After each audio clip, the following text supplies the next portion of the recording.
Where were we? Oh, yeah, the court. Because I don't agree with the whole Ashkenazi Jew thing or whatever it was, whatever the hell he was saying there. But I do agree that the courts are very religious kind of places to be. You have to be quiet.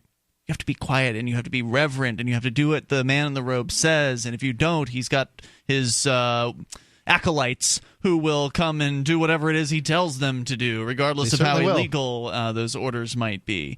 That there's when the man in the robe speaks, he speaks of himself in the third person. He's not a man. He's the court. He's the court.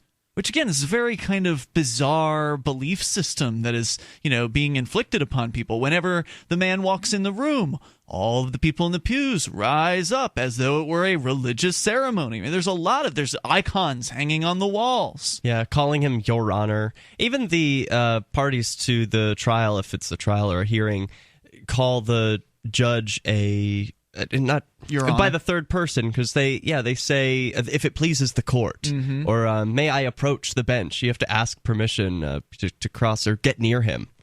Now, we don't play by all those rules here in Keene, I'd like to point out. Here in Keene, New Hampshire, we've got enough liberty activists here who've been in court often enough to where they change their rules for us. They will not say, if there are enough of us in the courtroom, they will not say, all rise, when the man in the robe walks into the room. They will just simply allow him to walk in and say nothing. And that happens nowhere. I've never seen that happen anywhere else except for Keene, New Hampshire. Maybe in Manchester once, at their court when we filled the courtroom there, but when you've got enough people who are not playing along with their rituals and their obedience training, then they want to change how they approach it because they don't want it to be obvious that that's happening, especially if somebody's in the room who is not a liberty activist. They don't want to say, all rise, and then have no one else in the room stand up. It'll make them look bad. It looks bad.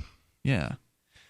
I don't know. I always loved going to these courtrooms where the activists have sort of paved the way before, because when my first time in court, I was seeing people sitting on top of pews and recording from every angle, and they didn't say all rise. It was pretty weird because all the other trials I've been to, if anyone acted like that or sat on the pew in a way that the judge didn't like, they'd be bounced. I mean, they could even be arrested. You said it was weird. I mean, how did it feel to you? Was it empowering? No, well, in a way, but it's a little bit. It was uncomfortable at first because you didn't know what to do. Yeah, because like in a church, I know how to behave. Sure. In a courtroom, I know how to behave, and when people aren't acting like I expect them to, it can be a little troubling, right? Another favorite thing I like to do in court is just have a conversation before the judge comes in. Now, if you start talking when the judge is in there, he'll have his men arrest you.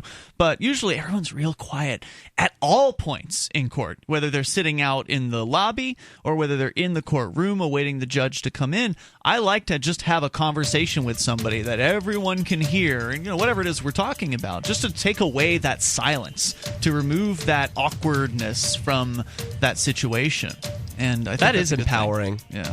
There's a lot of fun stuff you can do if you've got enough people who love freedom in the same place. And that's why we're here. It's part of the Free State Project. We made the move to New Hampshire from various different places. You can go to freestateproject.org to learn more about that.